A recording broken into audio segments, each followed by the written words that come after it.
ایک بھائی نے کہا تھا کہ بعض لوگ جمعے کے لیے لیٹ نکلتے ہیں، دیر سے پہنچتے ہیں اور راستے میں خطبہ شروع ہو جاتا ہے، تو اس کا کیا حکم ہے؟ خطبہ ہم راستے میں بیٹھ کے پڑھیں یا کھڑے ہو کر یا چلتے چلتے ہوئے سنتے رہیں، یہ بھی جائز ہے کہ نہیں؟ اور اگر خطبہ نکل گیا تو پھر ظہر پڑھیں یا جمعہ پڑھیں؟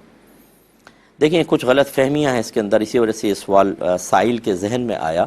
پہلی بات یاد رکھیں کہ خطبہ جمعے کے صحیح ہونے کی شرط ہے، یعنی اگر کوئی خطبہ ہی نہیں پڑھے گا تو جمعہ ہی نہیں ہوگا، خطبہ نہیں پڑھے گا، خطبہ اگر نہیں ہوگا تو جمعہ نہیں ہوگا۔ پہلی بات یہ، سننے کا اس سے کوئی تعلق نہیں، خطبہ اگر نہیں پڑھا تو ہوگا ہی نہیں۔ دوسری بات یہ ہے کہ جو خطبہ سننے کے لیے آ گئے ہوں ان سب کو خاموشی سے خطبہ سننا فرض ہے، بالکل خاموش ہو کے خطبہ سنیں گے۔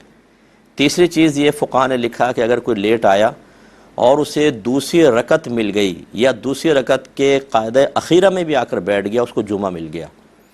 اب ان تینوں کو آپ ملا لیں، اس کا مطلب یہ ہوا کہ جمعے کے صحیح ہونے کے لیے جو خطیب صاحب ہیں انہیں خطبہ پڑھنا لازم ہے، ورنہ جمعہ نہیں ہوگا۔